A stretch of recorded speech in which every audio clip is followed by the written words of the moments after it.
바람이 풀과 어우러지고 하늘이 끝없이 펼쳐진 광활한 공간을 상상해 보세요. 우리는 오늘 그런 곳으로 여행을 떠날 것입니다. 인류 문명이 아직 길을 찾아가고 있던 곳이죠. 우리가 탐험할 세상은 우리와는 완전히 달랐지만 바로 이곳에서 역사의 흐름을 바꿀 수 있는 힘이 탄생했습니다. 역사상 가장 강력한 궁대가 궁전이나 요새가 아니라 생존이 불굴의 의지와 바람을 읽는 능력에 달려있는 거친 대초원에서 생겨났다면 어떨까요?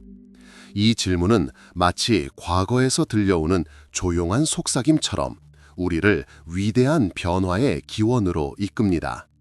칭기즈칸이란 이름이 동서양에 널리 알려지기 오래전 유라시아 대초원에는 수많은 민족이 살고 있었습니다. 태평양에서 다뉴브강까지 뻗어있는 이 땅은 유목 문명의 요람이었습니다.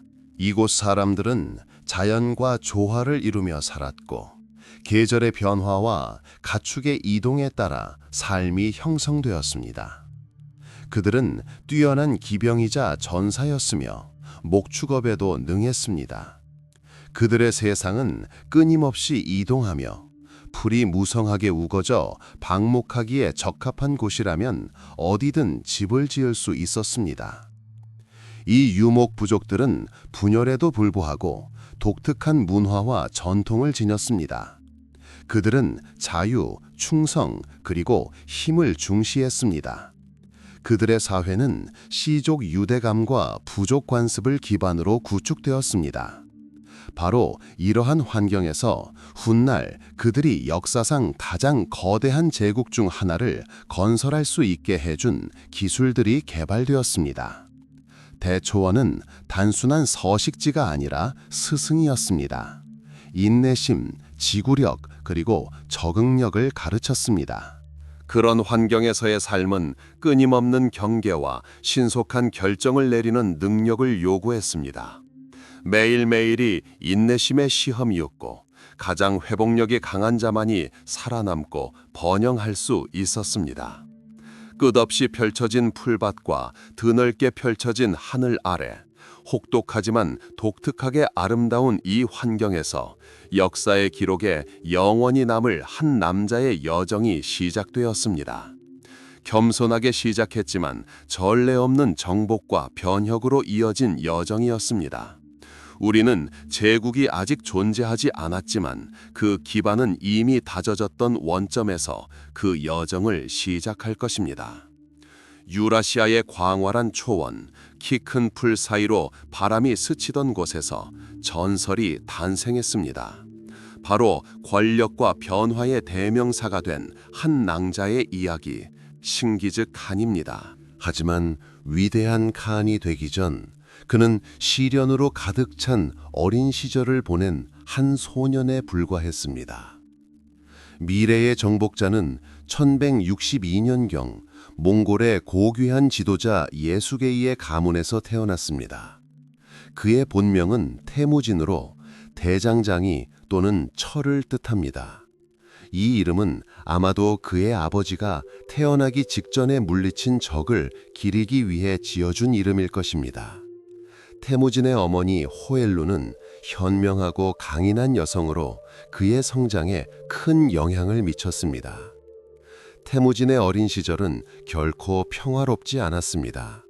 9살 때 아버지 예수게이가 적에게 독살당했습니다. 이 사건은 어린 태무진의 삶의 전환점이 되었습니다. 보호와 지원 없이 남겨진 그의 가족은 극도로 취약한 상황에 놓였습니다. 그들은 옛집을 버리고 가난하게 살면서 끊임없이 공격을 두려워해야 했습니다. 당시 몽골 사회는 수많은 부족과 씨족으로 분열되어 있었고 종종 서로 갈등을 빚었습니다. 삶은 혹독했고 생존은 힘과 교활함 그리고 동맹의 충성심에 달려 있었습니다. 태무진은 어린 시절부터 자신의 자리를 지키기 위해 싸우는 법을 배웠습니다. 그는 배신의 쓰라림과 진정한 우정의 가치를 깨달았습니다. 대무진의 성장에 있어 중요한 순간 중 하나는 적대적인 타이치우드 일족에게 납치된 사건이었습니다. 그는 탈출에 성공했지만 이 경험은 그의 인격을 단련하고 결의를 더욱 굳건하게 만들었습니다. 그는 생존과 번영을 위해서는 힘과 단결이 필수적임을 깨달았습니다. 그의 아내 보르테는 그의 운명에 중요한 역할을 했습니다. 그녀는 또 다른 존경받는 족장의 딸이었고 두 사람의 결혼은 이미 정해져 있었습니다. 어느 날 태무진과 그의 부하들이 원정을 떠나던 중 그의 진영이 메르키트족의 공격을 받고 보르테가 납치되었습니다. 이는 태무진에게 심각한 시련이었습니다. 그는 오랜 친구이자 동맹인 자무카와 케레이드 부족의 칸인 아버지 토그르에게 도움을 요청했습니다. 그들은 힘을 합쳐 공격을 물리치고 보르테를 탈환했습니다. 이 합동작전은 그와 동맹국들의 유대감을 강화하고 그의 지도력을 입증했습니다. 이 시기에 태무진은 주변에 충성스러운 추종자들을 모으기 시작했습니다. 그는 전사들뿐만 아니라 지성과 충성심을 갖춘 자들에게도 매료되었습니다. 그는 장로들로부터 군사와 통치에 대한 경험을 배우며 성장했습니다. 처음에는 그의 친구이자 동지였지만 나중에는 최대의 경쟁자가 된 자무카는 그의 발전에 중요한 역할을 했습니다. 그들은 전투에서 함께 싸웠지만 시간이 흐르면서 초원의 주도권을 놓고 각자 경쟁하고 있다는 것이 분명해지면서 그들의 길은 갈라졌습니다. 12세기 초 태무진은 다른 주요 지도자들에게 도전할 만큼 강해졌습니다. 그는 자신의 통치 아래 흩어져 있던 몽골족과 투르크족 부족들을 체계적으로 통합하기 시작했습니다. 그의 방법은 다양했습니다. 군사력과 외교력을 모두 동원하여 동맹을 제안하고 보호를 약속했습니다. 그는 지지자들에게는 공정하고 적에게는 무자비한 것으로 유명했습니다. 강하고 충성스러운 병력을 구축하는 그의 능력은 그의 성공에 핵심적인 역할을 했습니다. 그는 고귀한 혈통뿐만 아니라 용맹, 충성, 그리고 기량과 같은 전사들의 개인적 자질도 중시했습니다. 그는 충성심이 가족 관계가 아닌 자신에게 주로 집중되는 새로운 조직 체계를 구축했습니다. 1205년, 일련의 결정적인 전투와 정치적 책략 끝에 태무진은 몽골 부족 대부분을 정복했습니다. 오논 강변에서 열린 쿠를타이라는 대규모 의회에서 그는 대칸, 그레이트 칸으로 선포되었고 세계의 지배자 또는 세계의 군주를 뜻하는 칭기즈칸, 쟁기스칸이라는 칭호를 받았습니다. 이는 단순한 칭호를 넘어 곧 세계사의 흐름을 바꿀 새로운 세력의 탄생을 상징하는 것이었습니다. 새로운 시대의 서막이었습니다. 이전에는 서로 다른 유목 부족들만 존재했던 세상이 이제 유라시아 대초원 한가운데에서 탄생한 통합되고 강력한 국가가 출현하는 문턱에 서 있었습니다. 어린 시절과 젊은 시절의 고난을 견뎌낸 칭기즈칸은 통합의 지도자, 그의 의지와 비전으로 수백만의 운명을 결정지었습니다. 칭기즈칸이 대칸으로 선포된 후 그는 정복지를 지키는 것뿐만 아니라 신민들의 삶의 질서를 확립해야 하는 과제에 직면했습니다. 모든 사람이 일정한 자유와 고유한 관습에 익숙해져 있던 대초원은 새로운 체계를 요구했습니다. 바로 이때 야사, 와이야사로 알려진 위대한 법전이 탄생했습니다. 이는 단순한 규칙 모음이 아니라 서로 다른 부족 간의 질서, 정의, 그리고 단결을 확립하기 위해 고안된 법전이었습니다. 야사는 군 복무와 전리품 분배부터 가족 관계와 공적인 행동에 이르기까지 삶의 여러 측면을 규제했습니다. 야사의 조항들은 칸의 권위를 강화하고 규율을 고취하며 내전을 예방하는 것을 목표로 했습니다. 칭기즈큰 권력의 기반은 그의 군대였습니다. 군대는 근본적으로 새로운 기준으로 조직되었습니다.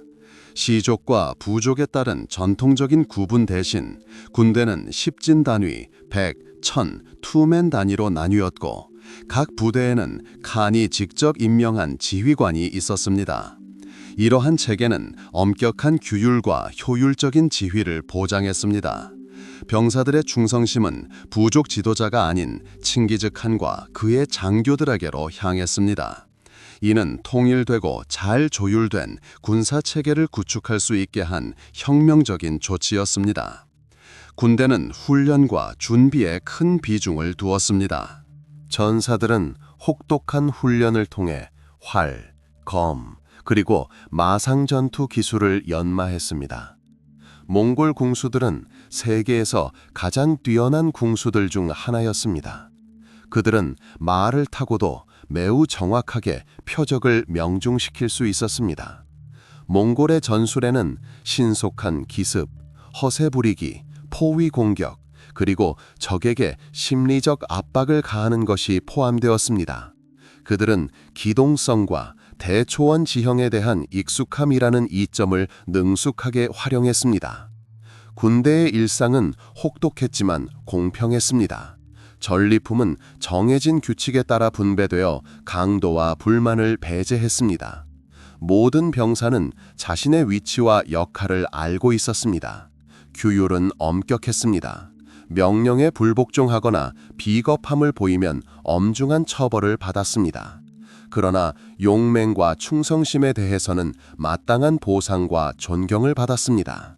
이는 공동의 대의에 대한 상호 책임과 헌신의 분위기를 조성했습니다.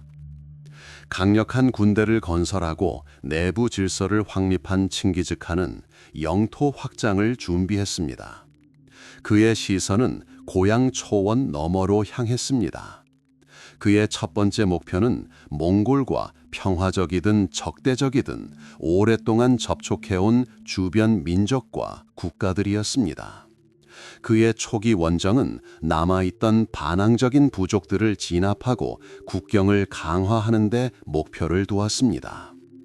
최초의 중요한 충돌 중 하나는 탕구트족 국가인 서하 시샤와의 전쟁이었습니다. 중국 북서부에 살았던 탕구트족은 오랫동안 몽골의 영향을 받아왔습니다. 칭기즈 칸은 1201년경부터 탕구트족을 상대로 여러 차례 원정을 감행했습니다. 이러한 원정은 단순한 군사 작전이 아니라 신생 몽골군을 위한 일종의 훈련이자 자원을 확보하고 세력을 과시하는 수단이기도 했습니다. 이러한 원정을 통해 몽골군은 도시를 포위하고 새로운 유형의 요새를 돌파하고 정착민을 상대로 군사작전을 수행하는 방법을 익혔습니다. 칭기즈 칸 전략의 중요한 부분은 무역로 장악이었습니다. 유라시아 대초원은 고대 대상의 주요 통로였으며 무역로를 장악한다는 것은 관세 수입뿐만 아니라 주변국의 경제에 영향을 미칠 수 있는 능력을 의미했습니다. 영토를 확장함으로써 새로운 시장과 자원에 대한 접근이 가능해졌는데 이는 성장하는 강대국에게 필수적인 것이었습니다. 부족 통합 후 1000몇 년은 권력을 공고히 하고 대규모 정복을 준비하는 시기였습니다. 칭기즈 칸은 모든 단계를 신중하게 고려하며 시간을 충분히 투자했습니다. 그는 장기적인 성공을 위해서는 군사적 우월성뿐만 아니라 명확한 법률과 신민에 대한 공정한 처우를 기반으로 한 현명한 통치가 필요하다는 것을 잘 알고 있었습니다. 야사는 미래 제국의 토대가 되었고 잘 조직된 군대는 그 강력한 무기가 되었습니다. 법과 무력, 이 두 가지 요소는 몽골의 확장을 이끄는 원동력이 되었고, 이는 곧 세계 지도를 바꾸어 놓았습니다. 칭기즈칸은 몽골 부족에 대한 권력을 확고히 다지고 첫 번째 성공적인 원정을 시작한 후 남쪽으로 호라즘샤의 풍요로운 땅으로 시선을 돌렸습니다.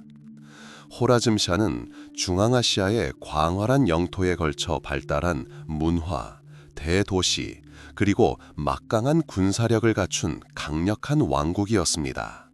호라즘의 통치자는 알라 앗딘 무함마드 2세였는데 그는 야심만만하고 때로는 무모하기까지 했던 통치자였습니다. 그의 행동은 결국 자신의 죽음과 국가 전체의 붕괴로 이어졌습니다. 이 갈등은 1221년경 발생한 비극적인 사건으로 촉발되었습니다. 칭기즈칸이 무역관계 수립 및 교류를 위해 파견한 몽골 사절단이 오트라르에서 배신적인 공격을 받았습니다. 이 도시는 호레즘샤의 총독 중 한 명인 이날추크의 지배하에 있었습니다. 몽골의 영향력 강화를 우려했거나 아니면 자신의 자의였을지도 모르는 이날추크의 명령에 따라 사절단 전원이 살해되고 그들의 재산은 약탈당했습니다. 모든 환대법과 국제 규범을 위반한 이 침략 행위는 칭기즈칸에게 결정타였습니다. 그는 이를 단순한 모욕이 아닌 직접적인 선전포고로 여겼습니다. 칭기즈칸은 10만에서 20만 명으로 추산되는 대규모 군대를 결성하고 대원정을 준비하기 시작했습니다.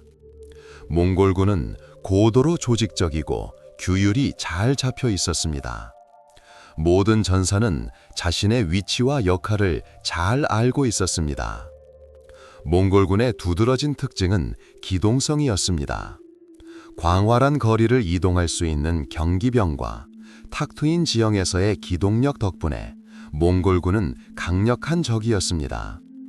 몽골군은 또한 중국을 비롯한 정착 민족에게서 물려받은 공성술로 유명했으며 투석기나 공성추와 같은 다양한 공성 무기를 사용했습니다. 1221년 몽골 군대는 시르다리아 강을 건너 콰라즘샤 왕국의 영토를 침략했습니다. 칭기즈칸은 군대를 여러 군단으로 나누어 각 군단의 목표를 달성했습니다.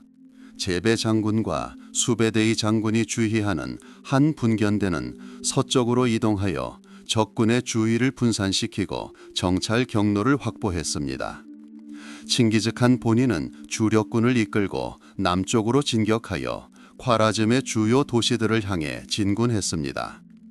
첫 번째 주요 공격 대상은 대사관이 공격받은 오트라르였습니다. 몇 달간 이어진 긴박한 포위 공격 끝에 도시는 함락되었습니다. 이날추크는 포로로 잡혔고 일부 자료에 따르면 가혹한 처벌을 받았는데 그 중에는 약탈한 물건에 대한 보복의 상징으로 녹은 은을 그의 눈에 붓는 처벌이 포함되었을 가능성이 있습니다. 이후 몽골군은 중앙아시아에서 가장 중요한 문화 및 상업 중심지 중 하나인 부하라로 이동했습니다. 1221년 부하라 함락은 상징적인 사건이었습니다. 도시는 견고하게 요새화되어 있었지만 직접적인 공격과 교묘한 책략을 모두 포함한 몽골의 전술은 효과적이었습니다. 다른 정복지와 마찬가지로 부하라 주민들은 몽골 정복의 혹독한 현실에 직면했습니다. 많은 사람들이 죽고 일부는 노예로 끌려갔으며 도시 자체도 파괴되었습니다. 그러나 몽골의 탓으로 돌려지는 완전한 파괴와는 달리 도시는 종종 재건되어 제국의 새로운 행정 중심지이자 수입원으로 기능했습니다. 다음 목표는 호라즘샤 제국의 수도 사마르칸트였습니다. 호라즘샤 무함마드 2세는 병력을 집결시키고 단호한 대응을 펼치는 대신 전국을 돌며 방어선을 구축하려 했지만 그의 행동은 일관성이 없고 효과적이지 못했습니다. 그는 사마르칸트를 버리고 남쪽 카스피해로 향했고 결국 섬에서 가난과 무명 속에서 생을 마감했습니다.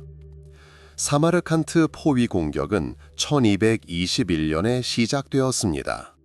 몽골군은 모든 군사적 지식과 교활함을 동원했습니다. 성벽을 오르기 위해 제방을 쌓고 공성 무기를 사용하여 요새를 파괴하고 심지어 포로를 인간 방패로 사용하기까지 했습니다.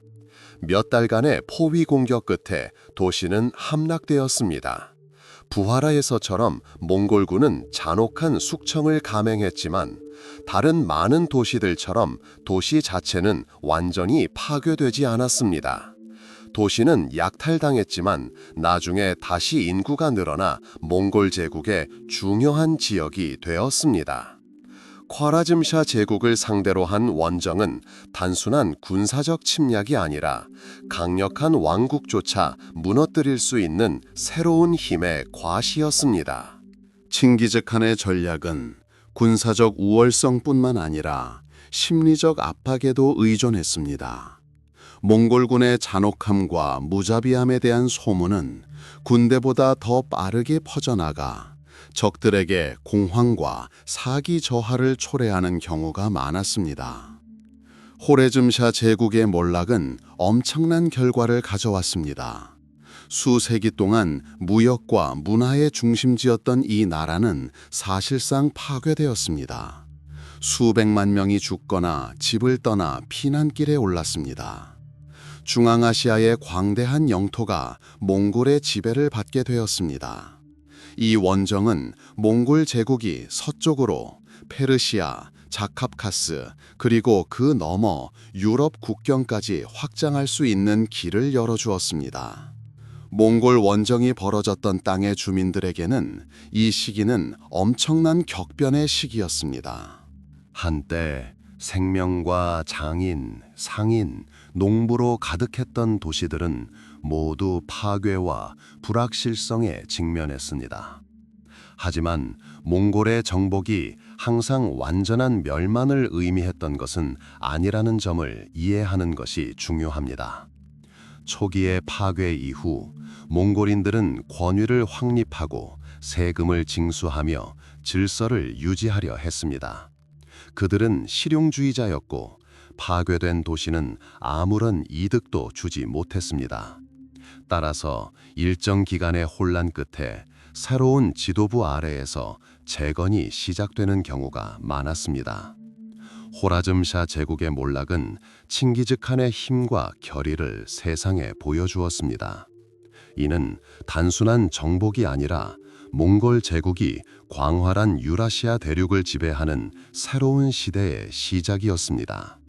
이 사건은 몽골이 더 큰 정복을 이어가고 많은 민족의 역사에 심오한 변화를 가져올 징조였습니다. 화레즘샤와의 전쟁에서 승리한 후 칭기즈칸과 그의 전사들은 북쪽으로 시선을 돌려 광활한 중국 북부로 향했습니다.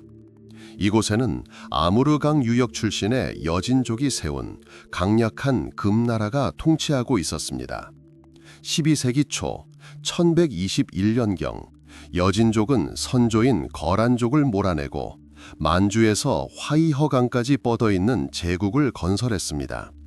금나라의 수도는 중두, 즉 후에 베이징으로 알려졌으며 권력과 문화의 웅장한 중심지였습니다. 진나라는 강력한 적이었습니다.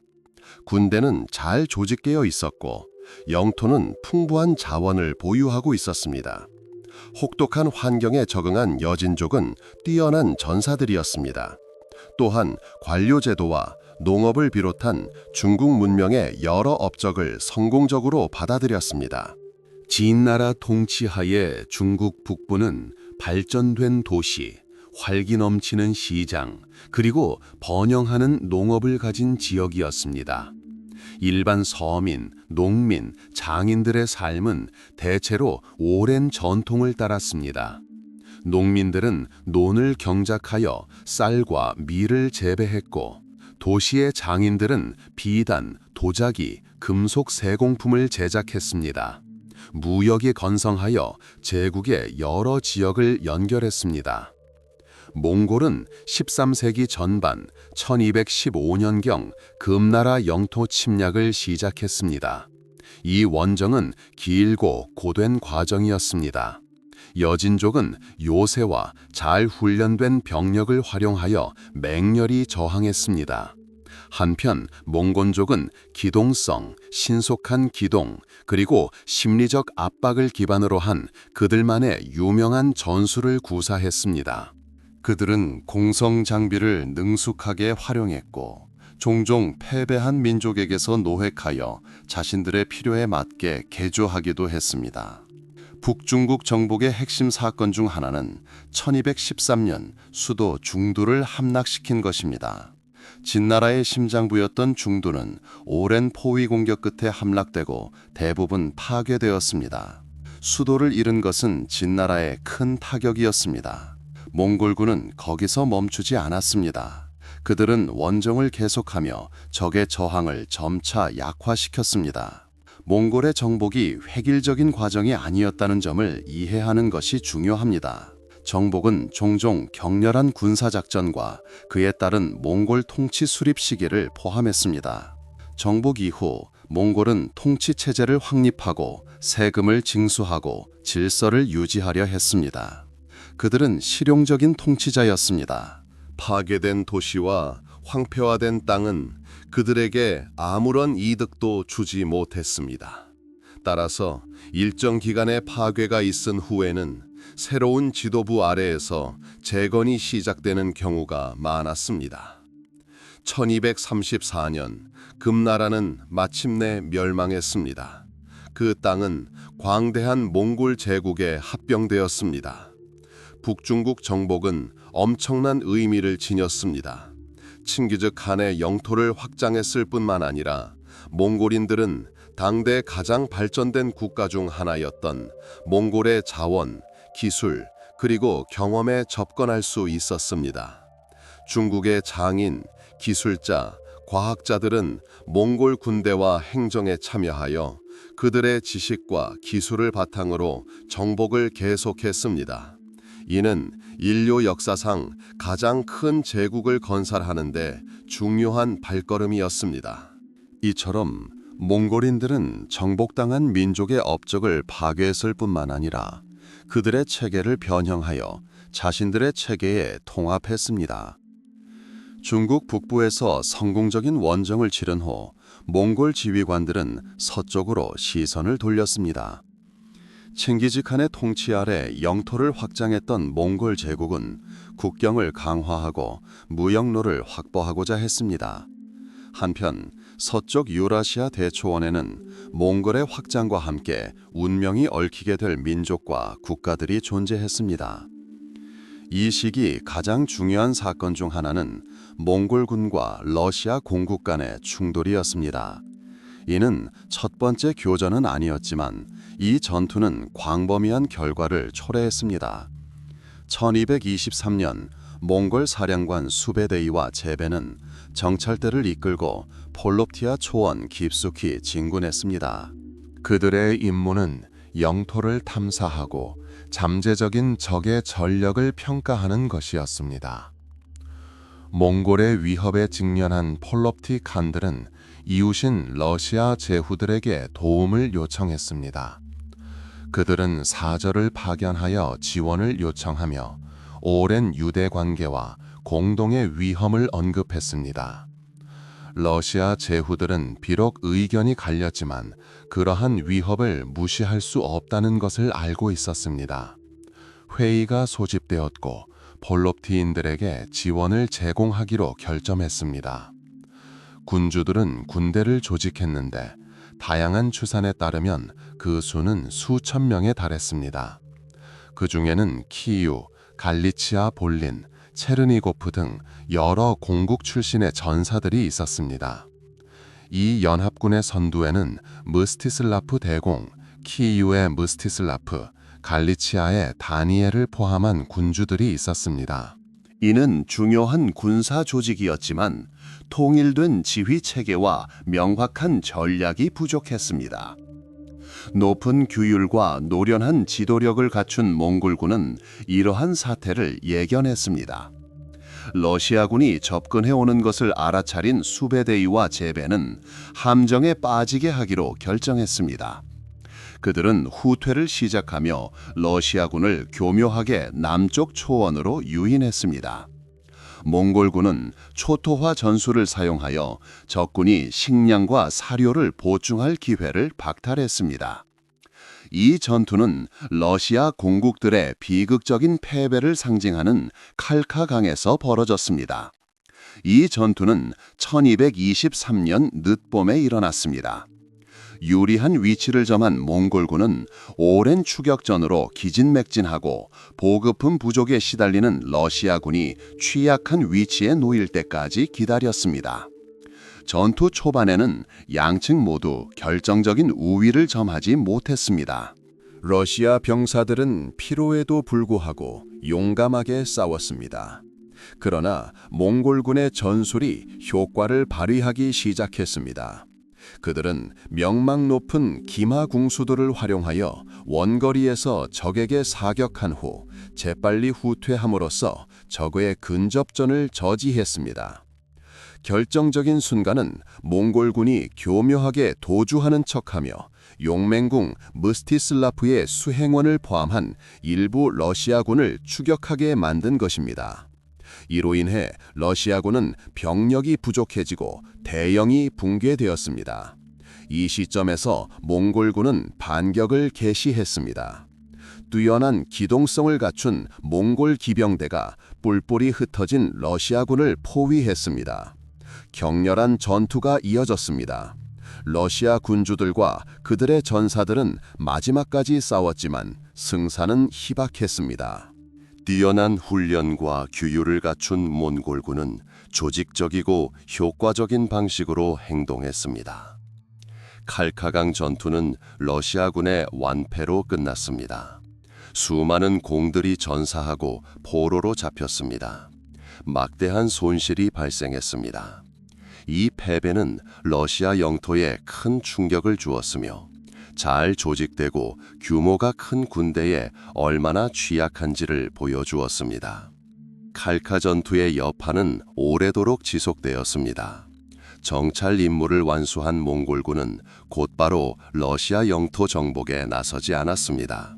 서쪽으로 원정을 계속했지만 이제 그들은 미래의 적들의 강점과 약점을 알게 되었습니다. 약화되고 공포에 질린 러시아 공국들은 오랫동안 이 타격에서 회복하지 못했습니다. 1223년 칼카강에서 작전을 수행하던 몽골군은 주력보다는 선발대에 가까웠다는 점에 주목하는 것이 중요합니다. 칭기즈칸은 아직 생존해 있었지만 작전 자체는 정찰 임무에 가까웠습니다. 그러나 이 작전은 동유럽 역사의 흐름을 바꿀 침략의 전조가 되었습니다. 당시 평범한 사람들에게는 그런 사건들이 먼 옛날 일처럼 느껴졌지만 그 여파는 상당했습니다.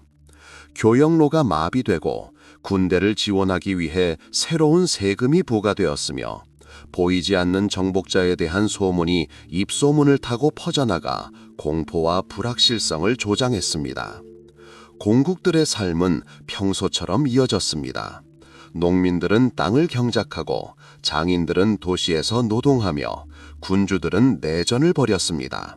그러나 동쪽 어딘가 대초원 지대에서는 이 익숙한 삶의 방식을 곧 바꿔놓을 세력이 성장하고 있었습니다.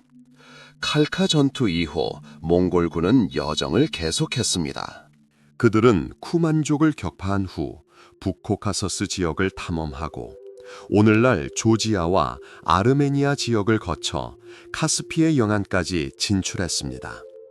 그들의 여정은 끝없는 초원부터 산악고개까지 다양한 지형을 횡단했습니다. 그들은 다양한 환경에 적응하고 어떤 장애물도 극복하는 놀라운 능력을 보여주었습니다. 이 서방 원정은 본격적인 정복은 아니었지만 엄청난 의미를 지녔습니다. 몽골의 군사력, 전략적 천재성, 그리고 광대한 지역에 걸친 작전 능력을 입증했습니다. 또한 앞으로 많은 민족의 운명에 지대한 영향을 미칠 대규모 침략의 길을 열어주었습니다. 이 세력에 맞선 러시아 공국들은 씁쓸하지만 중요한 교훈을 얻었고, 이는 앞으로 오랫동안 기억될 것입니다. 위대한 칭기즈칸이 세상을 떠난 후 그가 건설한 제국은 기로에 서게 되었습니다. 태평양에서 카스피해까지 뻗어 있는 광활한 제국이었는데 더 이상 혼자서 통치하는 것은 불가능했습니다. 그래서 그의 유언에 따라 제국은 그의 아들들과 손자들에게 분할되었습니다. 이러한 분할은 약화시키기 위한 조치가 아니라 통일을 유지하고 더 큰 발전을 이루기 위한 의도적인 조치였습니다. 칭기즈칸의 주요 후계자는 그의 아들들인 주치, 차가타이, 우게데이, 그리고 톨루이였습니다. 각자는 광대한 제국의 일부를 받았습니다. 장남 주치는 우랄 산맥과 카스피해 북쪽 지역을 포함한 제국 서부의 영토를 받았습니다. 그의 후손들, 특히 그의 아들 바투는 훗날 킵차크 칸국을 형성했습니다. 그의 둘째 아들 차가타이는 현재의 우즈베키스탄과 카자흐스탄 일부를 포함한 중앙아시아의 영토를 상속받았습니다. 이는 차가타이 울루스의 토대가 되었고 수세기 동안 그 독특한 정체성을 유지해왔습니다. 셋째 아들 외게데이는 칭기즈칸 사후 대칸으로 선출되었습니다. 그는 몽골과 중국 북부를 포함한 제국의 중심부에 있는 영토를 물려받았습니다. 외게데이 치하에서 제국의 수도는 카라코룸으로 옮겨졌고 이곳은 행정 중심지이자 중요한 무역 중심지가 되었습니다. 막내 아들 톨로이는 직접적인 영지를 받지는 못했지만 몽골 일대에 위치한 군대와 영토 대부분을 상속받았습니다. 쿠빌라이를 비롯한 그의 후손들은 제국의 확장과 중국 통치에 핵심적인 역할을 했습니다. 이러한 분할은 4개의 거대한 울루스의 기반을 마련했는데, 이 울루스들은 비록 단일 제국의 일부였지만 비교적 독립적으로 발전했습니다. 이를 통해 각 지역은 현지 상황에 적응하고 정복을 계속할 수 있었습니다. 칭기즈칸의 후손들은 그의 유산을 이어받아 영토 확장을 계속했습니다. 동쪽에서는 13세기 중반 그의 손자 쿠빌라이 칸이 중국 정복의 마지막 단계를 시작했습니다. 그는 수십 년간 몽골의 지배에 저항해온 남송을 무너뜨렸습니다. 남중국 정복은 길고 험난했지만 결국 몽골의 지배 아래 중국 전역을 통일하는 데 성공했습니다. 쿠빌라이는 새로운 원나라를 건국하여 100년 넘게 중국을 통치했습니다. 서쪽에서는 바투의 손자이자 주치의 아들이 아버지의 업적을 이어받았습니다. 13세기 중반, 그는 유럽을 상대로 대규모 원정을 지휘했습니다. 그의 군대는 이전 침략으로 이미 약화된 러시아 공국들을 통과했습니다. 그 후 몽골은 폴란드와 헝가리를 침략하여 현지 군대에 참패를 안겼습니다. 이 원정들은 유럽에 큰 타격을 입혔지만 몽골의 군사력과 광대한 원거리 작전 능력을 입증했습니다. 동시에 칭기즈칸의 다른 후손들은 페르시아와 중동에서 영토를 확장하고 있었습니다. 13세기 중반 맹구 대칸의 동생인 훌라구는 중동 원정을 이끌었습니다. 그는 강력한 아바스 왕조를 무너뜨리고 1258년 바그다드를 함락시켰습니다. 이 사건은 이슬람 세계의 한 시대가 종말을 고하는 사건이었습니다. 정복된 땅에는 문화와 학문의 중심지가 된 일칸국이 건국되었습니다. 이처럼 칭기즈칸 제국은 붕괴되지 않고 오히려 변모했습니다. 여러 대국으로 분열되어 끊임없이 발전하고 새로운 영토를 정복했습니다. 이 시기는 활발한 군사 활동의 시기였을 뿐만 아니라 새로운 문화 및 정치 중심지가 형성되는 시기이기도 했습니다. 이 시기 일반 서민들의 삶은 지역에 따라 크게 달랐습니다. 루스나 중국처럼 정복당한 땅에서는 새로운 질서가 지배했습니다. 몽골인들은 일반적으로 주민들이 조공을 바치고 법을 준수하는 한 일상생활에 간섭하지 않았습니다. 농민들은 계속해서 땅을 경작했고 장인들은 작업장에서 고된 노동을 했습니다. 그러나 세금 부담은 매우 컸고 새로운 침략이나 반란의 위협이 항상 도사리고 있었습니다. 몽골과 같은 제국의 중심부에서는 전통적인 유목민의 생활 방식이 그대로 이어졌습니다. 목동들은 광활한 초원을 누비며 양떼를 몰았고 전사들은 새로운 원정을 위해 훈련하고 준비했습니다. 수도인 카라코름은 여러 나라의 대표, 상인, 그리고 대사들이 모이는 번화한 중심지였습니다. 킵차크 칸국이나 일칸국과 같은 새로운 울루스 지역에서는 몽골 귀족들이 점차 지역 관습과 종교에 적응했습니다. 예를 들어 킵차크 칸국의 통치자들은 결국 이슬람교를 받아들였고 일칸국에서는 이슬람교가 지배적인 종교가 되었습니다. 이로 인해 점진적인 동화가 이루어지고 독특한 문화적 융합이 형성되었습니다. 이 시기에는 전쟁과 정복에도 불구하고 미래의 무역과 문화적 유대를 위한 토대가 마련되었습니다. 단일하고 더 큰 제국의 일부였던 몽골 울루스는 대비단길을 포함한 무역로 개발을 촉진했습니다. 이는 동서양 간의 상품, 사상, 그리고 기술 교류에 새로운 기회를 열어주었습니다. 따라서 칭기즈칸 사후는 새로운 정복의 시대였을 뿐만 아니라 새로운 국가와 문화를 형성하는 복잡한 과정의 시대이기도 했습니다. 위대한 칸의 후계자들은 그의 정신을 이어받아 제국의 영토를 계속 확장했지만 동시에 각 울루스는 고유한 운명을 개척하며 세계사의 발전에 토대를 마련했습니다. 칭기즈칸 제국이 전성기를 맞이했던 이 시기에 제국은 여러 개의 거대한 울루스, 지역으로 나뉘었습니다. 각 울루스는 독자적인 발전 경로를 따라 발전했지만 광대한 단일 전체의 일부로 남아 있었습니다. 위대한 정복자의 후손들이 통치했던 이 울루스들은 권력과 영향력의 중심지가 되었고 역사의 족적을 남긴 새로운 국가를 형성했습니다. 가장 중요한 울루스, 국가 중 하나는 킵차크 칸국, 골든 호드였습니다. 이 국가의 건국자는 칭기즈 칸의 손자인 바투 칸으로 여겨지는데 그는 러시아 영토와 유럽을 포함한 서부 지역에서 성공적인 원정을 벌인 후 몽골 제국 북서부의 광대한 영토를 장악했습니다.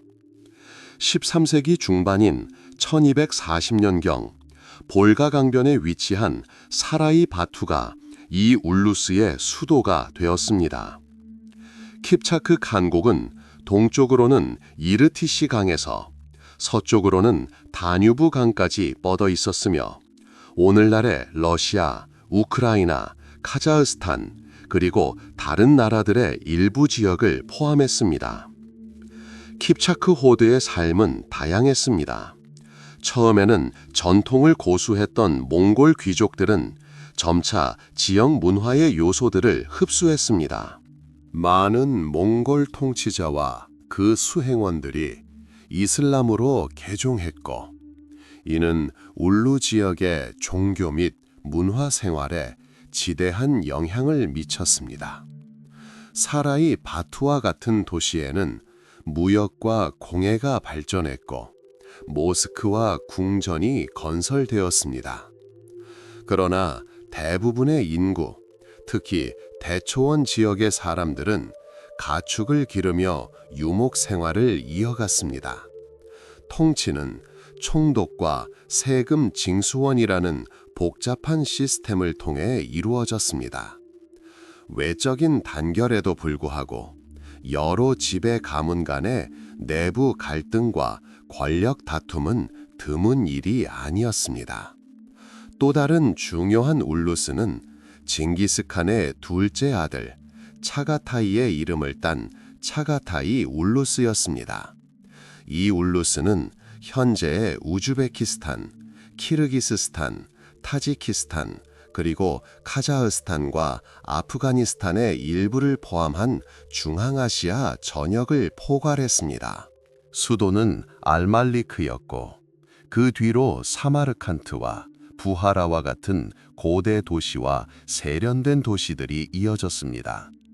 차가타이 울루스는 몽골의 전통과 법률을 보존하려는 의지로 두드러졌습니다.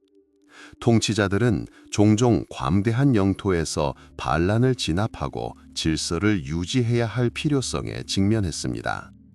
이 울루스에서도 문화 종합 과정이 일어났지만 적어도 초기 단계에서는 킵차크 칸국만큼 두드러지지는 않았습니다. 비단길을 통한 무역은 이곳에서 도시의 번영과 공예의 발전을 보장하는 데 중요한 역할을 했습니다. 일칸국 또는 일레구 제국은 징기스칸의 손자 훌라구가 건국했는데 그는 13세기 중반인 1258년경 바그다드를 점령하여 아바스 칼리프국을 종식시켰습니다. 일칸국은 페르시아, 메소포타미아, 그리고 현재의 이란, 이라크, 아르메니아, 아제르바이잔, 그리고 터키의 일부를 포함한 트랜스코카시아의 일부를 포함했습니다. 일칸국의 수도는 타브리즈였습니다. 킵차크 칸국과 마찬가지로 이 울루스의 통치자들은 점차 이슬람으로 개종했고 이는 몽골 엘리트들이 지역 무슬림 사회에 통합되는 데 도움이 되었습니다. 일칸국은 과학, 예술, 문학 발전의 중심지가 되었습니다. 많은 뛰어난 학자와 시인들이 일칸족의 후원을 받았습니다. 이 시기에 관계 시스템이 활발하게 개발되었고 도시와 궁전이 건설되었습니다. 그러나 일칸국은 왕조 간의 갈등과 이웃 국가들, 특히 이집트의 맘루크 술탄국과의 갈등을 포함한 내부적 어려움을 겪었습니다. 이 세 개의 울루스, 즉 킵차크 칸국, 차가타이 울루스, 그리고 일칸국은 상대적으로 독립되어 있었음에도 불구하고 강력한 국가 조직으로서 공통의 유산과 문화적 영향을 유지했습니다. 그들은 단순한 정복자가 아니라 새로운 정치적, 문화적 현실을 창조했습니다. 이 울루스들의 삶은 지역마다 달랐지만 몽골 전통과 지역 관습이 복잡하게 얽혀 있는 것이 특징이었습니다. 도시에서는 무역과 공예가 번성했지만 시골에서는 전통적인 삶의 방식이 그대로 유지되었습니다. 광대한 제국의 일부였던 이 울루스들은 동서양의 유대를 강화하여 실크로드의 번영과 전례 없는 문화 교류로 이어졌습니다. 몽골 제국이 영토적으로 전성기를 맞이했던 이 시기에 이 울루스들은 몽골 제국의 권력과 영향력의 중심지가 되었고 이후 세계사 발전의 토대를 마련했습니다. 몽골족이 아시아 대부분을 지배한 후 그들의 시선은 중국 남부의 풍요로운 땅으로 향했습니다. 송나라가 통치하던 이 땅들은 몽골족이 살았던 초원과는 완전히 다른 세계였습니다. 중국 남부는 농업, 발전된 도시, 세련된 문화, 그리고 선진 기술의 땅이었습니다. 1960년에 건국된 송나라는 1127년 여진족에게 멸망한 북송과 남쪽에 계속 존속했던 남송으로 나뉘었습니다. 몽골 정복자들이 맞닥뜨린 것은 바로 남송이었습니다. 몽골과 송나라의 첫 충돌은 칭기즈칸의 생전에 일어났습니다. 그러나 이후 칭기즈칸의 손자 쿠빌라이 칸이 몽골군의 지휘권을 장악하면서 본격적인 침략이 시작되었습니다. 야심적이고 선견지명이 있었던 쿠빌라이 칸은 할아버지의 업적을 완성하고 중국 전역을 몽골의 지배 아래 통합하고자 했습니다. 남송과의 전쟁은 길고 고된 과정이었습니다. 13세기 중반에 시작되어 수십 년간 지속되었습니다. 몽골군은 강력한 저항, 잘 조직된 육해군, 그리고 강력한 요새 도시들에 맞섰습니다. 북방 이웃 나라들과는 달리 송나라는 뛰어난 야금수를 보유하여 화약 무기를 포함한 고품질 무기를 생산할 수 있었습니다. 또한 원시적인 화염 방사기와 로켓을 사용했는데 이는 몽골 전사들에게 새로운 도전이었습니다. 정복의 핵심 순간 중 하나는 1273년 샹양 함락이었습니다. 전략적으로 중요한 한강 유역에 위치한 샹양은 5년 넘게 방어되었습니다. 샹양 함락으로 몽골군은 송나라의 심장부로 진출할 수 있는 길이 열렸습니다. 바얀과 같은 노련한 지휘관들이 이끄는 몽골군은 규율, 기동성, 그리고 결단력이라는 최고의 자질을 발휘했습니다. 또한 정복자들의 경험을 바탕으로 공성 무기와 공성 전술을 적극적으로 활용했습니다. 중국 해군은 이 작전에서 핵심적인 역할을 했습니다.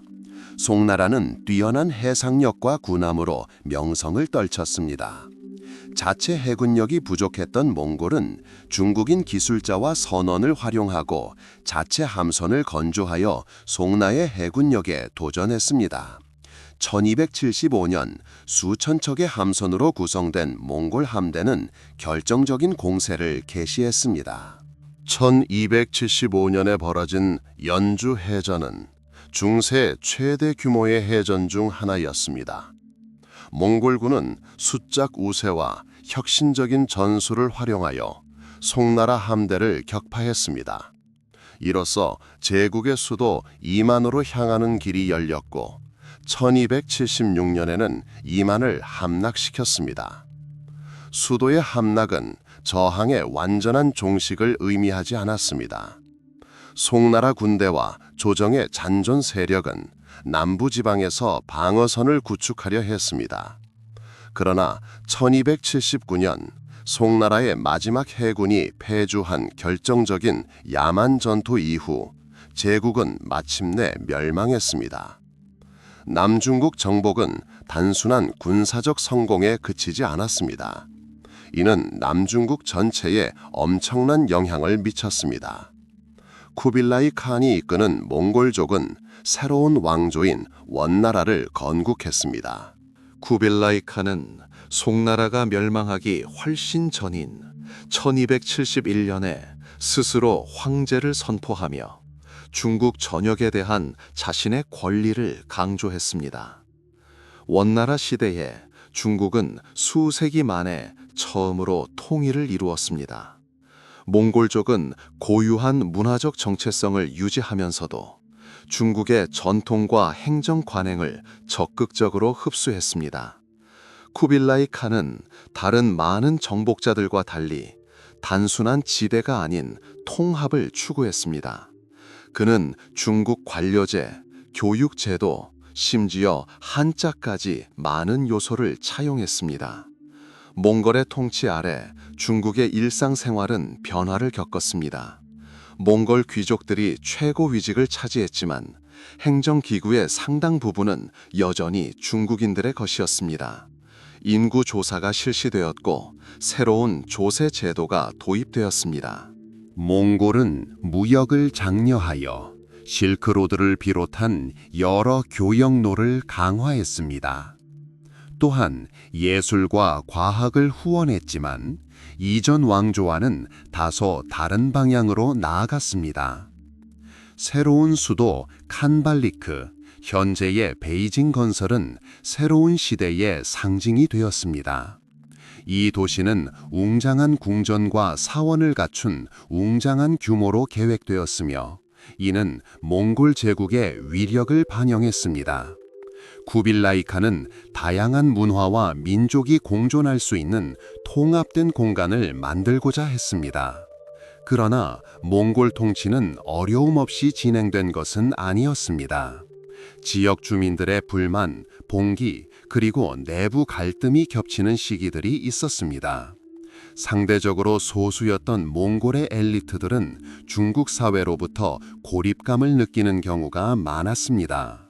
그럼에도 불구하고 원나라는 중국 역사에 중요한 족적을 남겼고 중국을 통일하고 발전을 촉진했습니다. 동서양이 더욱 긴밀하게 연결되면서 지식과 교류의 새로운 지평을 열었던 시기였습니다. 몽골 제국이 태평양에서 동유럽까지 영토를 확장했을 때 이제 서쪽 땅으로 눈을 돌릴 때가 되었습니다.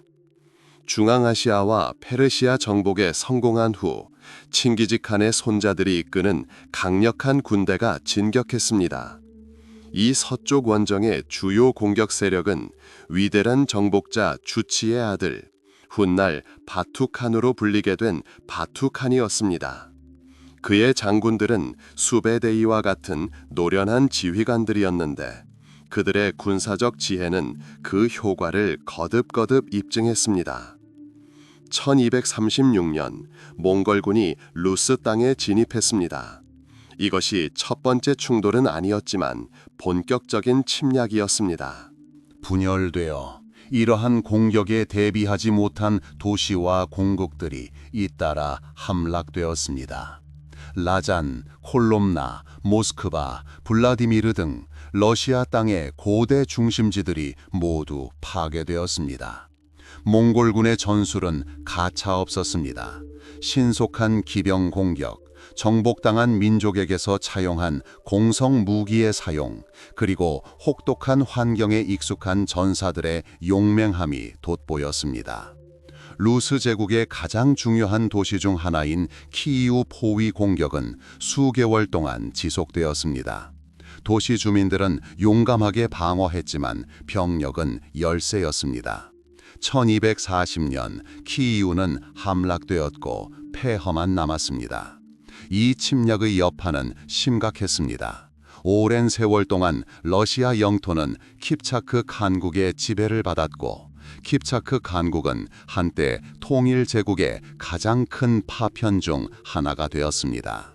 이 시기는 몽골의 멍해로 알려져 있으며 이후 러시아 국가, 문화, 그리고 정치 구조의 발전에 지대한 영향을 미쳤습니다. 하지만 몽골의 확장은 루스에서 끝나지 않았습니다. 1241년 바투와 수부타이가 이끄는 군대가 폴란드를 침공했습니다. 유럽 기사들은 자신들의 전투 방식에 익숙했기에 몽골 기병대의 신속하고 무자비한 공격에 대비하지 못했습니다. 1241년 4월에 벌어진 레그니차 전투는 이 충돌의 가장 두드러진 사례 중 하나가 되었습니다. 폴란드군과 독일군은 수적 우세에도 불구하고 참패했습니다. 몽골군은 뛰어난 전술적 재능을 발휘하여 적을 함정에 빠뜨리고 섬멸했습니다. 폴란드에서 승리한 직후 몽골군은 헝가리를 향해 남쪽으로 진군했습니다. 중부 유럽에서 가장 강력한 국가 중 하나였던 헝가리 왕국은 방어 태세를 갖추었습니다. 벨라 4세는 군대를 집결시켰지만 그들조차 몽골의 맹공을 견뎌내지 못했습니다. 1241년 12월 사요강 전투가 발발했습니다. 이 전투는 당시 기독교 군대에게 가장 참패한 전투 중 하나로 기록되었습니다. 몽골군은 특유의 뛰어난 기동력을 발휘하여 헝가리 군대를 포위하고 괴멸시켰습니다. 헝가리는 러시아 영토처럼 파괴적인 침략을 겪었습니다. 도시는 파괴되고 주민들은 뿔뿔이 흩어졌습니다. 몽골군은 헝가리 전역을 휩쓸며 파괴의 흔적을 남겼습니다. 그러나 러시아와는 달리 몽골군은 헝가리에 오래 머물지 않았습니다. 1242년 외구데이 대칸의 서거 소식을 접한 바투칸은 군대를 철수하기로 결정했습니다. 이 결정 덕분에 유럽은 몽골의 추가 침략으로부터 구출된 것으로 여겨집니다. 1241년에서 1242년 사이에 일어난 사건들은 유럽 전역에 지대한 영향을 미쳤습니다. 이 사건들은 유럽 왕국들이 알려지지 않은 새로운 군사력에 얼마나 취약한지를 여실히 보여주었습니다. 많은 나라들이 몽골에 대한 두려움에 사로잡혔습니다. 많은 역사가들은 이 전쟁들이 유럽 국가들의 발전에 기여한 요인 중 하나였으며, 이로 인해 유럽 국가들은 더욱 중앙 집권화되고 방어력이 강화되었다고 믿습니다. 몽골의 원정으로 인한 파괴에도 불구하고 몽골인들이 단순한 정복자 이상의 존재였다는 점은 주목할 만합니다.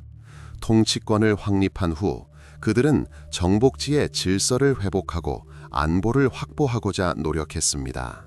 몽골 통치하의 삶은 어려웠지만 동시에 몇 가지 변화도 가져왔습니다. 몽골인들은 교역로를 확보하여 무역을 촉진했고, 이는 다시 문화 교류를 촉진했습니다. 이처럼 몽골의 유럽 정복은 잔혹함과 파괴로 점철되었지만 유럽 대륙 역사에서 중요한 이정표가 되었습니다. 비록 무시무시하지만 새로운 지평을 열었고, 유럽 국가들은 세계와 그 안에서 자신들의 위치에 대한 이해를 재고하게 되었습니다. 13세기 중반에 일어난 이러한 사건들은 몽골의 확장에 대한 더 큰 그림의 일부가 되었고, 세계 지도를 영원히 바꾸어 놓았습니다. 역사 여행을 계속하면서 우리는 몽골 정복의 가장 놀라운 측면 중 하나인 팍스 몽골리카 시대를 접하게 됩니다. 이 시기는 태평양에서 동유럽까지 뻗어 있는 광활한 제국이 그 광활한 영토 전역에 평화와 안보를 보장했던 시기입니다. 정복에 대해서는 이미 논의했지만 몽골인들이 권력을 장악한 후 단순히 영토를 장악하는 데 그치지 않고 자신들이 지배하는 영토를 개발하고자 했다는 점을 이해하는 것이 중요합니다. 동서양을 잇는 고대의 동맥이었던 대비단길, 그레이트 실크 로드가 부활한 것은 바로 이 시기였습니다. 몽골의 정복 이전에는 교역로가 안전하지 않은 경우가 많았고, 산적들의 공격과 지역 통치자들의 자의적인 행위가 빈번했습니다. 그러나 광대한 영토를 통일한 몽골은 여행자와 상인들에게 전례 없는 수준의 치안을 제공할 수 있었습니다. 이는 약 30마일, 약 48km 떨어진 곳에 얌이라고 알려진 역참을 포함한 효과적인 안보 시스템을 구축함으로써 가능했습니다. 이 역참들은 여행객들에게 휴식 공간, 말 교체 장소, 그리고 식량을 제공하여 여행의 속도를 크게 높이고 편리함을 더했습니다. 무역이 번성했습니다. 한때 희귀하고 이국적인 것으로 여겨졌던 상품들이 제국의 가장 외딴 지역에서도 거래되었습니다. 비단, 도자기, 향신료, 차는 중국에서 유럽으로 운송되었습니다. 모피, 가죽, 귀금속, 그리고 다양한 수공예품들은 반대 방향으로 운송되었습니다. 그의 저서가 남아있는 유명한 베네치아 여행가 마르코 폴로와 같은 상인들은 길고 때로는 위험했지만 이제는 훨씬 예측 가능한 항해를 감행했습니다. 마르코 폴로는 1271년경부터 칭기즈칸의 손자인 쿠빌라이 칸 대칸을 위해 17년 넘게 봉사했습니다. 그는 페르시아, 중앙아시아, 그리고 중국에서 본 풍부하고 다양한 상품들을 묘사하며 무역 관계의 규모를 증명했습니다. 외교 또한 새로운 활력을 얻었습니다. 몽골 제국은 여러 국가와 민족의 이해관계가 교차하는 독특한 중심지가 되었습니다. 대사와 사절들은 제국 전역을 자유롭게 여행하며 세계 각지와 접촉하고 관계를 유지했습니다. 특히 쿠빌라이 칸을 비롯한 몽골 통치자들은 다양한 문화와 종교에 관심을 보였습니다. 그들은 여러 나라의 학자, 장인, 예술가, 의사들을 궁정으로 초대하여 지식과 사상의 교류를 촉진했습니다. 문화 교류는 팍스 몽골리카의 가장 중요한 결과 중 하나가 되었습니다.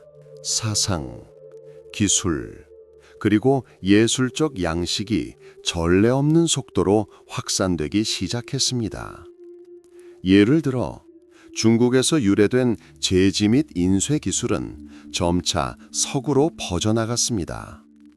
건축 양식, 악기, 그리고 요리 전통은 모두 다양한 문화의 상호작용을 통해 더욱 풍요로워졌습니다.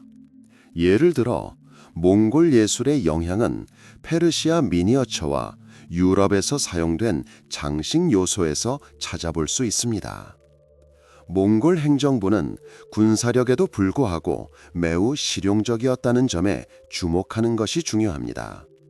그들은 제국의 번영이 상인을 포함한 신민들의 안녕에 달려있다는 것을 잘 알고 있었습니다.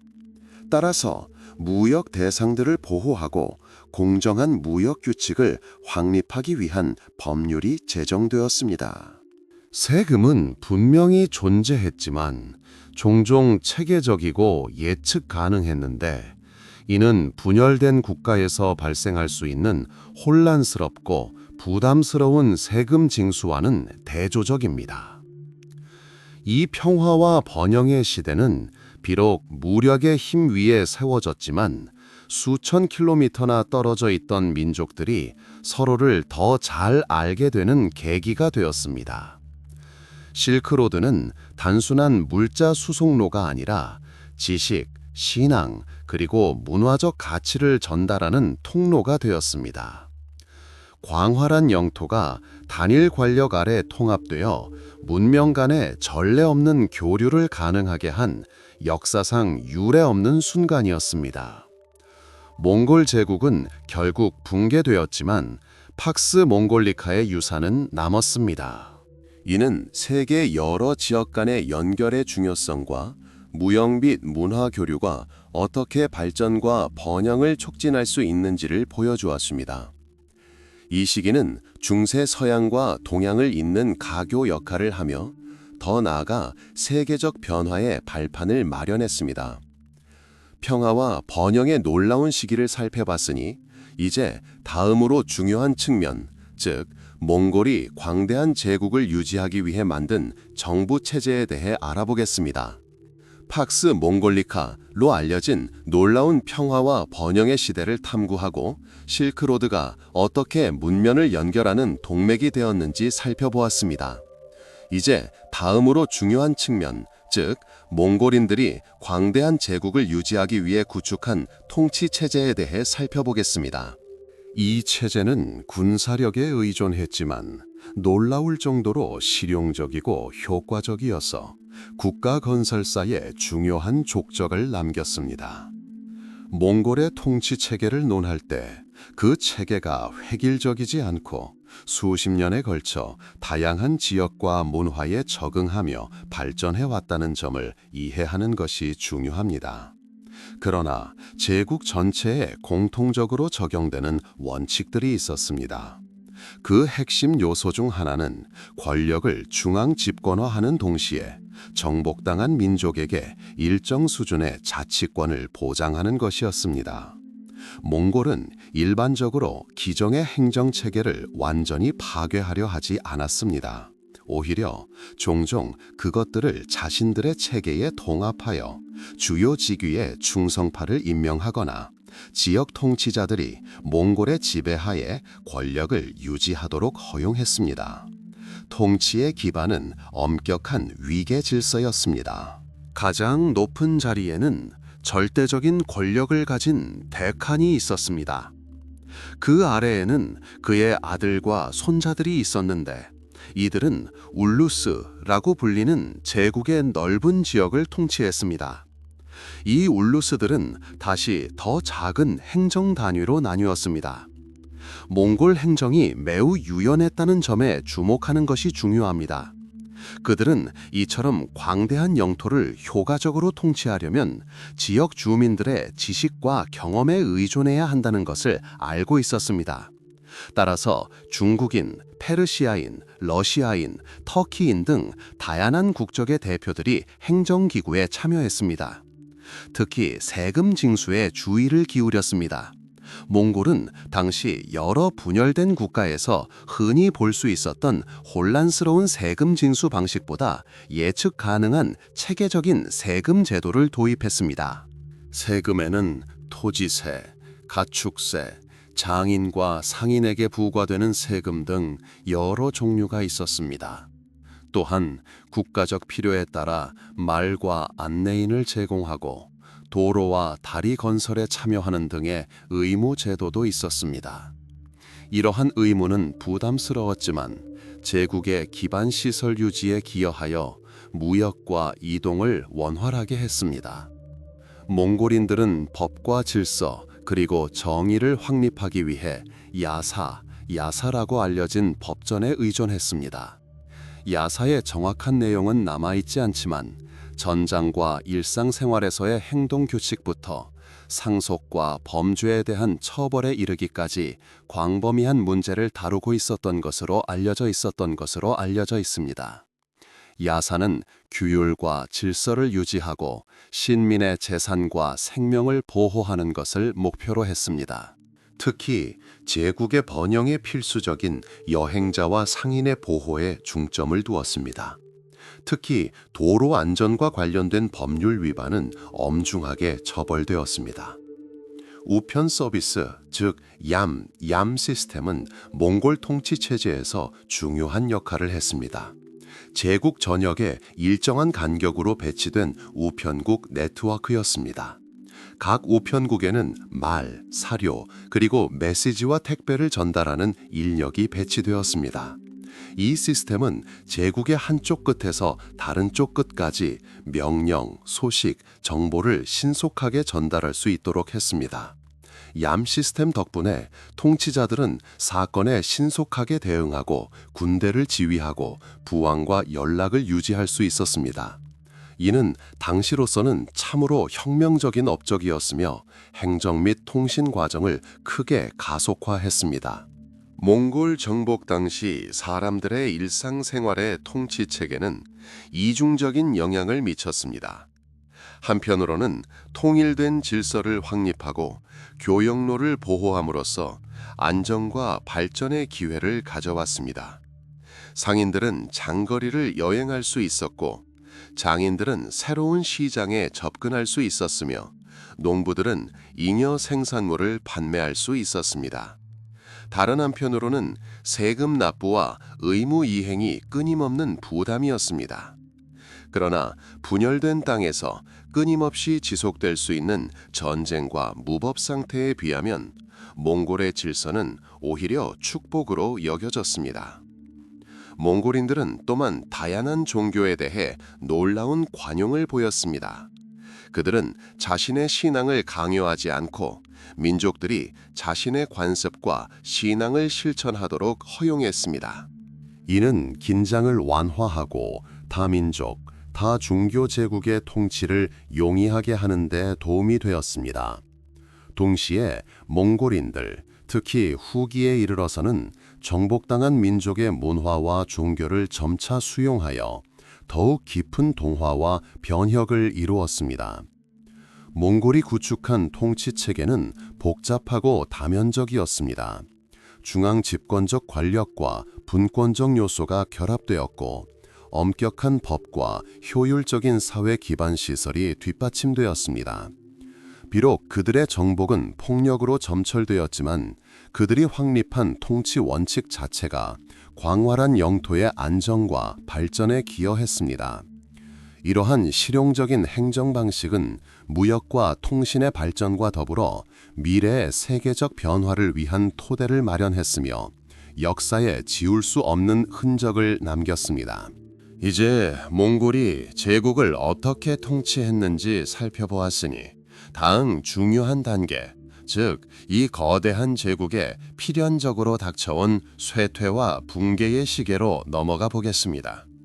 시간이 흐르면서 가장 강력한 제국들조차 회복력을 시험하는 시련에 직면합니다. 역사상 가장 큰 제국 중 하나였던 몽골 제국도 예외는 아니었습니다. 폭발적인 성장과 전례 없는 정복의 시기를 거쳐 내부 세력이 결속력을 약화시키기 시작하고 외부 환경이 끊임없는 적응을 요구하는 자연스러운 국면이 이어졌습니다. 이러한 쇠퇴와 붕괴의 시기는 갑작스런 붕괴가 아니라 한때 단일 국가였던 몽골 제국의 모습을 점진적으로 변화시킨 여러 요인들에 의해 주도된 점진적인 과정이었습니다. 제국이 약화된 첫 번째이자 아마도 가장 중요한 이유 중 하나는 칭기즈칸 사후 강력한 후계자가 단 한 명도 없었던 것입니다. 그의 아들과 손자들은 막강한 권력과 야망을 휘두르면서도 그들만의 이해관계와 영토를 강화하고자 했습니다. 1051년 외계대의 대칸이 사망한 후 왕조의 여러 분파 사이에 공백기와 경쟁의 시기가 이어졌습니다. 계승에 대한 결정은 쿠를타이 귀족 회의에서 내려졌지만 이러한 과정은 종종 음모와 세력 다툼으로 점철되었습니다. 결과적으로 대칸의 공식적인 인정에도 불구하고 실질적인 권력은 점차 개별 울루스의 통치자들에게로 넘어갔습니다. 광대한 영토를 통치하기 위해 형성된 이 울루스들은 점차 독립성을 획득했습니다. 주치의 후손들이 통치했던 서쪽의 킵차크 칸국, 차가타이의 아들이 물려받은 중앙아시아의 차가타이 울루스, 그리고 징기스칸의 손자 훌라구가 세운 중동의 일칸국은 모두 각자의 길을 따라 발전했습니다. 카라코름과 후에 칸발리크, 현재의 베이징에 본거지를 둔 대칸조차도 외딴 지역을 항상 효과적으로 통치할 수는 없었습니다. 울루스 통치자들은 지역적 특성상 자신의 영토에 더 익숙했고 자체 군대를 보유했으며 독자적인 행정체계를 구축했습니다. 시간이 지남에 따라 울루스 간의 차이는 점점 더 두드러졌습니다. 예를 들어 킵차크 칸국에서 바투칸과 그의 후손 같은 통치자들은 점차 지역 관습과 종교까지 받아들였습니다. 이슬람교가 확산되어 울루스의 주요 신앙이 되었습니다. 이는 전통 신앙이 지속되거나 기독교가 확산된 일칸국처럼 다른 몽골 영토와 구별되는 특징이었습니다. 문화, 종교, 그리고 정치적 이해관계의 차이로 인해 제국의 통일을 유지하는 것이 점점 더 어려워졌습니다. 몰락에 기여한 또 다른 요인은 몽골의 전통적인 영토에서 권력의 중심이 사라진 것이었습니다. 중국 북부 정복과 원나라 건국 이후 제국의 수도는 칸발리크로 옮겨졌습니다. 초원지대의 유목 생활에 익숙했던 몽골인들에게는 크고 정주적인 도시의 삶은 생소했습니다. 이로 인해 지배 엘리트들은 점차 뿌리에서 벗어나 중국식 행정 전통을 받아들이게 되었습니다. 이는 중국 통치의 효율성을 높이는 데 도움이 되었지만 새로운 중심지에서 멀리 떨어진 제국의 다른 지역과의 관계를 약화시킬 위험도 있었습니다. 내부 요인 외에도 외부 상황 또한 제국의 쇠퇴에 기여했습니다. 정복당한 민족들은 몽골의 지배에 복종했지만 항상 완전히 충성했던 것은 아닙니다. 반란이 주기적으로 발생하여 진압을 위해 상당한 군사력이 필요했습니다. 예를 들어 중국에서는 원나라가 건국되었음에도 불구하고 중국인들의 저항은 계속되었습니다. 14세기 중반인 1368년 명나라를 세운 주원장이 주도한 반란으로 원나라가 전복되었습니다. 이 사또는 몽골이 넓은 영토에 대한 지배력을 상실했음을 보여주는 가장 두드러진 사례 중 하나가 되었습니다. 제국의 다른 지역에서도 비슷한 과정이 일어났습니다. 중앙아시아에서는 차가타이 울루스가 결국 더 작은 영지로 분열되었습니다. 일칸국에서는 문화와 학문의 번영에도 불구하고 훌라구가 세운 왕조가 14세기 초에 붕괴되어 혼란과 분열의 시대를 맞이했습니다.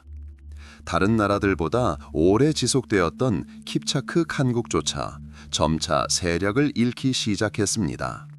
내구 갈등, 여러 칸들 간의 권력 다툼, 그리고 주변 지역에 대한 통제력 약화는 킵차크 칸국의 점진적인 쇠퇴로 이어졌습니다. 병참 또한 제국의 약화에 중요한 역할을 했습니다. 이처럼 광대한 영토를 장악하려면 막대한 자원과 효과적인 통신 체계가 필요했습니다. 몽골은 신속한 메시지 전달을 가능하게 하는 얌 체계라는 훌륭한 우편 시스템을 개발했지만 외딴 지역을 통치하는 것은 여전히 복잡한 과제였습니다. 끊임없는 병력 주둔, 세금 징수, 그리고 광대한 지역에 걸친 질서 유지는 제국의 자원에 큰 부담을 주었습니다. 경제적 요인 또한 중요한 역할을 했습니다. 몽골 제국은 무역을 장려했지만 군대와 행정기구를 지원하기 위해 상당한 경제적 투자가 필요했습니다. 다른 국가들에 비해 세금이 지나치게 높지는 않았지만 그럼에도 불구하고 국민들에게는 부담이 되었습니다.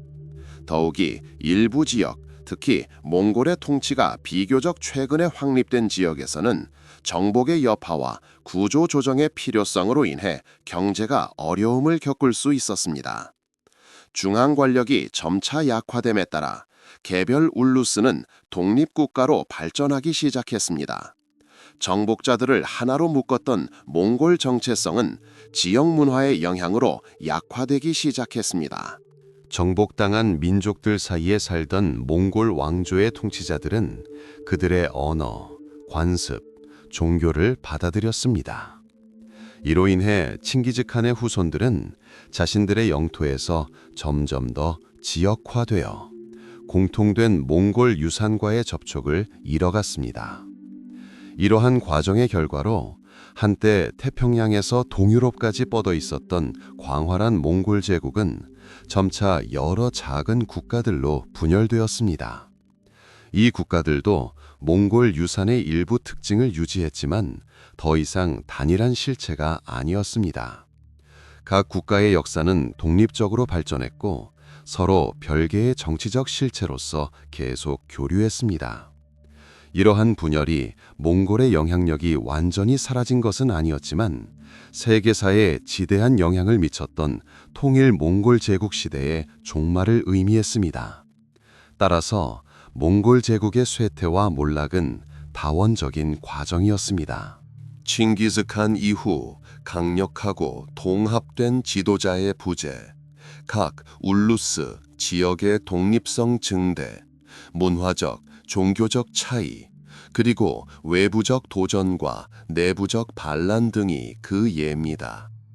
중앙 권력의 점진적인 약화와 지역 중심의 부상은 한때 통일되었던 제국을 각기 다른 역사적 길을 추구하는 독립국가들의 모자이크로 변모시켰습니다.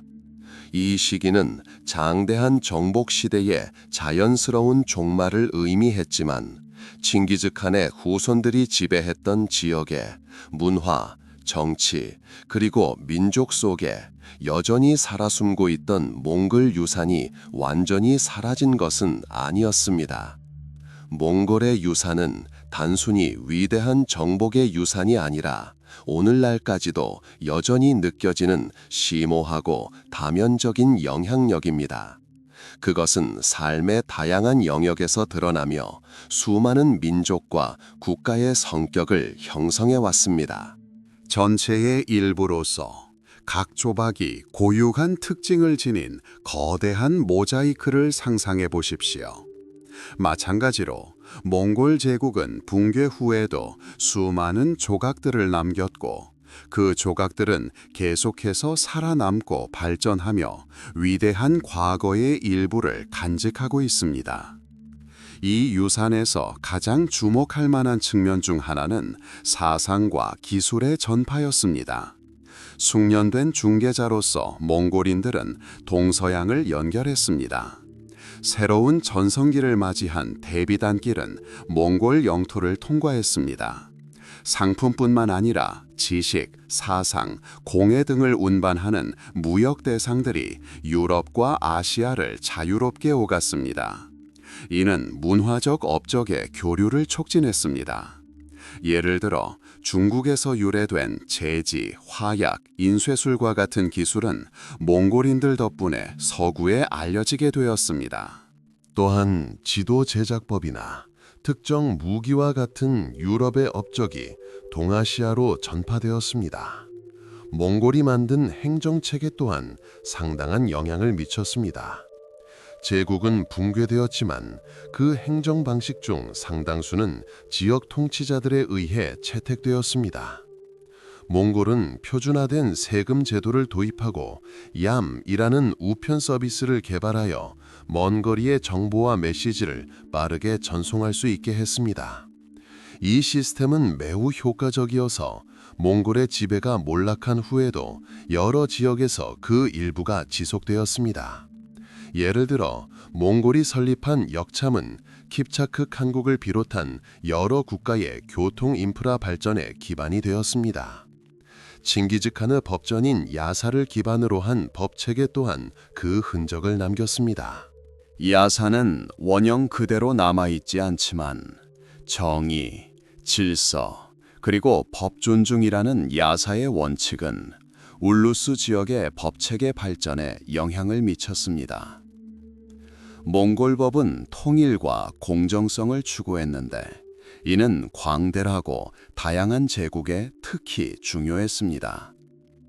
제국이 멸망한 후에도 몽골 사법체계의 요소들은 지역 통치자들에 의해 각색되어 활용될 수 있었습니다. 몽골의 문화적 영향력 또한 적지 않았습니다. 몽골인들은 지역 주민들과 대체로 동화되었지만 그들의 전통과 관습을 함께 가져왔습니다. 페르시아나 중국처럼 몽골의 통치가 오랫동안 지속된 지역에서는 문화가 서로 풍요롭게 발전했습니다. 몽골 귀족들은 이슬람이나 불교를 받아들임으로써 이러한 종교의 확산에 기여했습니다. 또한 예술과 과학을 후원하여 학자, 시인, 예술가들을 궁정으로 초대했습니다. 인구 통계와 이주에 미친 영향 또한 상당했습니다. 칭기즈칸과 그의 후계자들의 정복은 대규모 인구 이동으로 이어졌습니다. 도시는 파괴되고 사람들은 이주하여 여러 지역의 민족적, 문화적 지형을 변화시켰습니다. 그러나 몽골인들이 정복지에서 장인과 전문가를 끌어들여 새로운 영토에 정착하고 발전하는 데 도움을 주었다는 점은 주목할 만합니다. 몽골 정복의 지정학적 영향은 엄청났습니다. 화레즘샤와 금제국 같은 강대국들의 몰락은 세계 지도를 뒤바꿔 놓았습니다. 킵차크 칸국, 차가타이 울루스, 일칸국 같은 새로운 국가들의 등장은 새로운 정치적 현실을 형성했습니다. 이 국가들도 통일 제국의 후계자였지만 서로 및 주변 강대국들과 복잡한 관계를 맺으며 각기 다른 발전 경로를 따라 발전했습니다. 몽골의 유산이 세계 여러 지역에 어떻게 나타났는지 자세히 살펴보겠습니다. 중국에서는 원나라 때 몽골의 지배를 거의 1세기 동안 받았지만 중국 문화는 사라지지 않았습니다. 오히려 더욱 풍요로워졌습니다. 몽골족은 자신들의 정체성을 유지하면서 중국 문명과 활발하게 교류했습니다. 중국식 통치 체계를 수용하고 무역을 발전시키고 운하와 도로 건설을 장려했습니다. 이를 통해 중국의 기술과 예술은 새로운 활력을 얻었습니다. 몽골족이 쫓겨나고 명나라가 건국된 후에도 원나라의 많은 업적이 보존되고 발전했습니다. 예를 들어 뛰어난 장인 기술로 유명한 중국 도자기는 몽골 치아에서 번성했으며 이러한 전통은 계속 이어졌습니다. 중앙아시아의 옛 차가타이 올루스 지역에서 몽골 귀족들은 점차 지역 투르크계 주민들과 융합했습니다. 그러나 언어, 관습, 그리고 정치적 전통 측면에서는 몽골의 유산이 그대로 남아 있었습니다. 티무르 제국과 같은 국가의 형성은 몽골의 국가 건설 전통과 크게 연관되어 있었습니다. 티무르는 칭기즈칸의 직계 후손은 아니었지만 몽골의 권력 상징을 차용하여 제국의 위엄을 회복하고자 했습니다. 중동의 일칸 왕국에서 몽골 귀족들은 이슬람을 받아들이고 과학과 예술의 발전을 적극적으로 장려했습니다. 당시 많은 역사가와 학자들은 일칸 왕조의 궁정에서 천문학, 수학, 의학이 번성했다고 기록합니다. 예를 들어 나시르 앗딘 투시가 세운 마라가 천문대는 당대 최고의 과학 중심지 중 하나가 되었습니다. 몽골인들은 아랍과 페르시아 문화의 보존과 발전에 기여했을 뿐만 아니라 중국에서 새로운 사상과 기술을 도입하기도 했습니다. 동유럽에서 제국의 가장 큰 잔재 중 하나인 킵차크 칸국은 러시아 공국들의 발전에 지대한 영향을 미쳤습니다. 몽골의 멍해로 알려진 킵차크 칸국에 대한 의존 기간은 약 1240년에서 1480년까지 2세기 동안 지속되었습니다.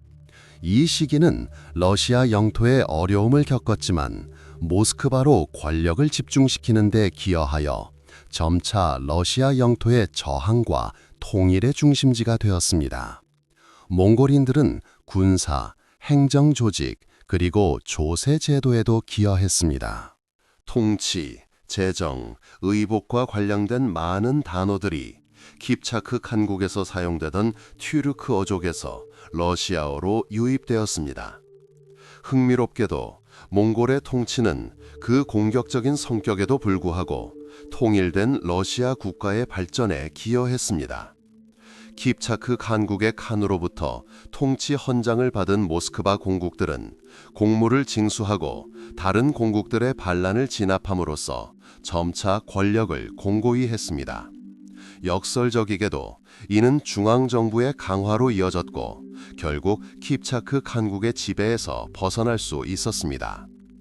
유럽에서 몽골의 침략은 비록 영구적인 통치로 이어지지는 않았지만 그 흔적을 남겼습니다. 몽골에 대한 두려움, 그들의 군사 전술, 그리고 군대 조직은 모두 유럽의 통치자와 장군들에게 영향을 미쳤습니다. 일부 역사가들은 몽골이 유럽 국가들의 발전에 간접적으로 기여하여 새로운 형태의 방어와 조직을 모색하게 만들었다고 생각합니다. 몽골의 유산이 모두 긍정적인 것만은 아니라는 점을 기억하는 것이 중요합니다. 정복은 파괴, 인명 손실, 그리고 문화재의 손실을 동반했습니다. 그러나 역사는 순전히 긍정적이거나 부정적인 현상만을 말하지 않습니다. 변화의 촉매제 역할을 한 몽골의 정복은 장기적으로 세계사의 흐름을 바꾸는 과정들을 촉발했습니다. 이러한 영향을 보여주는 몇 가지 세부 사항을 살펴보겠습니다. 예를 들어 지도학 분야에서 몽골인들은 광활한 영토를 여행하며 지리, 강, 산에 대한 정보를 수집했습니다. 수집되고 체계화된 이 정보는 더욱 정확한 지도 제작에 기여했습니다. 몽골 세계 덕분에 마르코 폴로와 같은 유럽 탐험가들은 아시아를 탐험하고 귀중한 정보를 얻을 수 있었습니다. 앞서 언급했듯이 통신 분야에서 얌 시스템은 당시로서는 혁명적이었습니다. 이 시스템은 이전에는 상상도 할 수 없었던 속도로 메시지를 전송할 수 있게 해주었습니다. 이는 제국의 행정뿐만 아니라 무역과 외교 발전에도 중요했습니다. 베이징에서 유럽으로 보내는 메시지가 몇 달이나 몇 년이 아니라 몇 주 만에 전달된다고 상상해 보십시오. 문화 교류는 예술에서도 드러났습니다. 몽골의 장식, 문양, 그리고 모티프는 페르시아, 인도, 그리고 중국의 장식 예술의 일부가 되었습니다. 몽골인의 삶, 사냥, 그리고 군사 작전과 관련된 새로운 주제들이 회화에 등장했습니다. 의학 분야에서도 몽골의 영향은 찾아볼 수 있습니다. 유목민이었던 몽골인들은 약초와 치유법에 대한 그들만의 지식을 가지고 있었습니다. 이러한 지식은 다른 민족의 의학 전통과 어우러져 의학 발전에 기여했습니다. 몽골의 유산은 정적인 모습이 아니라 역동적인 과정이라는 점을 이해하는 것이 중요합니다. 몽골의 영향력은 일방적이지 않았습니다. 그들은 정복한 민족의 문화와 전통을 흡수하여 지역 환경에 적응했습니다. 그 결과 제국의 폐화에서 탄생한 각 국가는 고유한 특징을 갖추게 되었습니다. 예를 들어 몽골 귀족들이 튀르크어와 이슬람을 빠르게 받아들인 킵차크 간국에서는 몽골, 튀르크, 아랍어 요소가 결합된 독특한 문화가 형성되었습니다. 이 국가는 동유럽과 중앙아시아 역사에서 중요한 역할을 했습니다. 일칸국 시대에 몽골 귀족들이 이슬람을 받아들이면서 페르시아 문화와 과학이 번성했습니다. 일칸국은 학자, 시인, 예술가들을 후원했고 이는 뛰어난 예술 작품과 과학 작품들의 탄생에 기여했습니다. 몽골 귀족과 투르크계 인구가 융합한 차가타이 울루스에서는 독특한 문화가 발달하여 이후 중앙아시아 국가들에 영향을 미쳤습니다. 멀리 떨어진 유럽에서도 몽골의 영향력은 간접적이기는 했지만 느껴졌습니다. 몽골과 그들의 군사력에 대한 두려움은 유럽 국가들로 하여금 새로운 발전 경로를 모색하도록 만들었습니다. 아마도 바로 이러한 도전들이 유럽 민족 국가들의 발전에 기여했을 것입니다. 따라서 몽골 정복의 유산은 단순한 파괴와 전쟁의 이야기가 아닙니다. 그것은 전 세계적인 상호작용, 문화교류, 그리고 새로운 정치, 사회적 현실의 형성에 대한 이야기입니다. 몽골인들은 자신도 모르는 사이에 세계를 재편하고 수많은 현대적 과정의 토대를 마련한 강력한 변화의 촉매제가 되었습니다. 비록 짧았지만 그들의 제국은 인류 역사에 지울 수 없는 흔적을 남겼습니다. 이는 다양한 민족과 문화가 얼마나 긴밀하게 연결되어 있는지, 그리고 단 하나의 사건이 어떻게 대륙 전체를 변화시키는 연쇄 반응을 일으킬 수 있는지를 보여줍니다. 이러한 유산은 수많은 민족의 언어, 관습, 정치체제, 그리고 문화적 전통 속에 살아 숨쉬며 인류 역사의 연약함과 동시에 놀라운 본질을 일깨워줍니다. 대초원에서 탄생한 제국은 단순한 정복의 시대가 아니라 역사의 흐름을 바꾼 강력한 촉매제였습니다. 미천한 태생에서 시작하여 가장 위대한 대륙 제국을 건설하기까지의 여정은 인류 역사에 영원히 새겨진 사건들로 가득했습니다. 우리는 칭기즈칸이 어떻게 서로 다른 부족들을 통합하여 미래의 업적을 위한 토대를 마련했는지 살펴보았습니다. 그의 법률인 야사는 군대를 조직하고 광활한 영토를 통치하는 기반이 되었습니다. 이러한 힘, 규율, 그리고 질서에 대한 헌신 덕분에 몽골은 대륙을 넘나들며 동서양을 연결할 수 있었습니다. 처음에는 파괴적인 것처럼 보였던 정복은 결국 예상치 못한 결과로 이어졌습니다. 호라즘 제국의 몰락, 북중국 정복, 칼카강 전투를 포함한 서방 원정, 그리고 러시아 공국 침략은 모두 거대한 과정의 일부였습니다. 그러나 이러한 군사적 성공의 이면에는 무력뿐만 아니라 조직력도 있었습니다. 제국을 분열시킨 칭기즈칸의 후계자들은 영토 확장을 계속하며 킵차크 칸국, 차가타이 울루스, 일칸국과 같은 국가를 세웠습니다. 이러한 새로운 형성 과정에서 몽골 귀족들은 지역 문화와 교류하며 발전에 기여했습니다. 몽골 귀족들이 이슬람교를 받아들인 일칸국에서는 페르시아 문화와 과학이 꽃을 피웠습니다.